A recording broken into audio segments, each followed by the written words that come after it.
หาไม่เจอเวลาไม่มีจริงๆเอารถมา5 คันถ่ายน้ำมันเครื่องไป5 คัน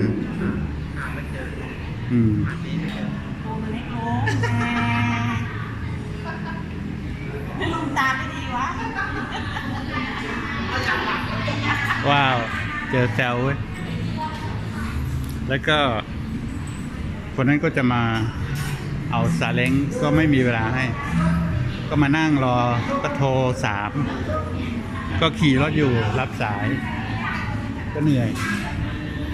ก็บอกที่นู่น2 คนว่าให้มาทำกับ30 บาทก็ไม่ฮะไม่ฮึก็ไปเน้นหมดเขตเที่ยงก็ฮึก็ไปที่ร้านตัดผมไปบอกก็ก็เหนื่อยก็ทำความดีไปบอกเขาว่า30 บาทรักษาทุกโรคเติมน้ำมันเครื่องถ่ายน้ำมันเครื่องเขาก็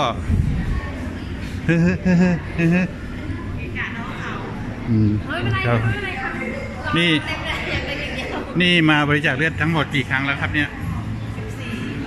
14ไม่น่าเชื่อนะหน้ายังเด็กอยู่เลยถ่ายไปตั้งหลายรอบไม่งั้นเกิดนี่แล้วที่เจอ114 ครั้งมาแล้วคนหนึ่งอายุ64เป็นทหาร114 ครั้งคลิปนี้ก็จะเน้นๆหน่อยต้องแย่งพูดหน่อยเพราะว่ามีเพลงแว่วๆข้างนอกไม่รู้ว่าจะได้หรือเปล่าลิขสิทธิ์เพลงหรือเปล่าไม่รู้เพราะเป็นเพลงเพื่อชีวิตอย่างเดียวคือเราก็ไม่รู้จะทำไงใช่ฮะ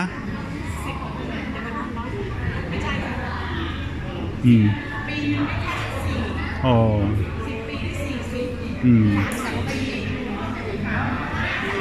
คราวนี้ของเราก็จะเป็นอย่างนี้เว็บ125จะไปอยู่ที่บ้านแล้วเรา2 คนพรุ่งนี้เช้าจะขี่ไปกัน2 คนเพื่อจันไปขี่มูฟป้าไปขี่สกูปปี้กลับมาส่วนไอ้คันดำเนี่ยก็ไปจอดมอนิเตอร์ไว้ที่บ้านเลยมันจะลงตัวพอดี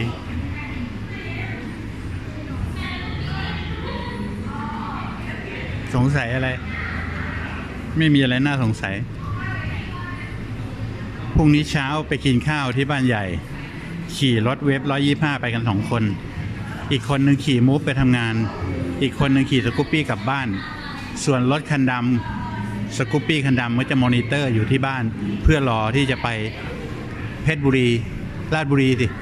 วันอาทิตย์ใช่ไม่เห็นมีอะไรไม่น่าสนใจเลยคือต้องคิดให้ลงตัวถ้าไม่ลงตัวแล้วมันจะไม่ได้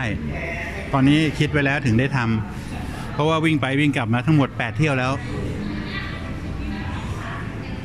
เพราะว่าอะไร8 เที่ยวเนี่ยงกไอ้น้ำมันเครื่อง30 บาทนี่แหละ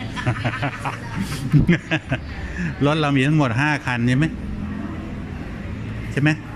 1 มูฟ4 คันสกูปปี้2เว็บ125 1มีเทน่ามีนั่นอีกคันหนึ่งของเตี๋ยสั่งให้เข้ามาแล้วเขาก็อยู่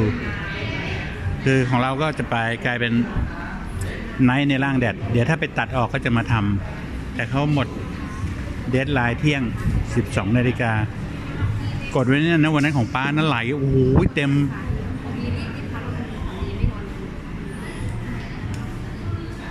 ไหลมันมากวันนั้นโจ๊กเลยไอ้ที่เน็ตที่คุมปากที่เป็นผ้าสีขาวไปทิ้งไม่โอ่งฉ่ำเลยเพราะว่าอะไรเราไม่ได้กดเรามักง่ายที่บ้านไร่ไม่ได้กดไม่ได้ขยี้ไงไปเลยรีบทำอะไรรีบปรากฏว่าเสร็จแล้วเจ๊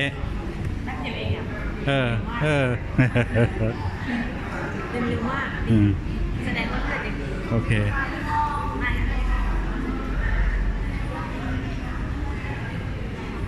ไปไปรับวุฒิบัตรจากสอน้อง เออ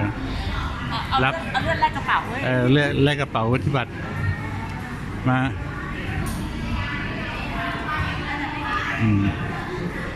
มารับวุฒิบัตรจากสอน้อง แล้ว กระเป๋า รับวุฒิบัตร